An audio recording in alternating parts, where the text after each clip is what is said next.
আমি হচ্ছে কমলাপুর যে ট্রেন স্টেশনে আছি।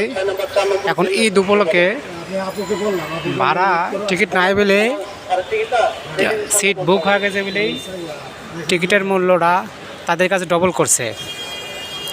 যা আপনারা বলেন তাদের টিকিটের মূল্যটা কেন, কি কারণে এত ডবল করছে? এটা সরকারি গাড়ি, কী জন্য এত বেশি হয়েছে?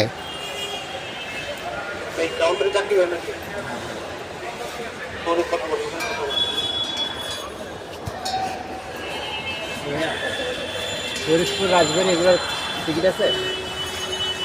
টিকিট স্ক্যানিং করা শেষ। যেখানে আছে দূরে টিকিট আছে 470 টাকা।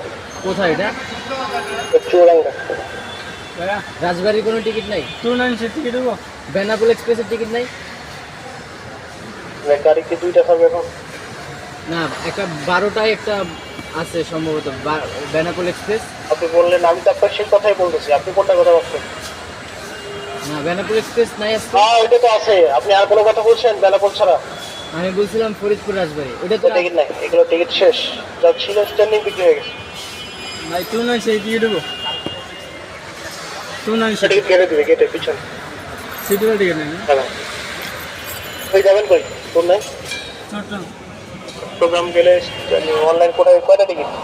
একটা অনলাইন কোডে একটা টিকিট আছে, ওটা 450 টাকা ভাড়া। দিয়ে দেন। টাকা দেন।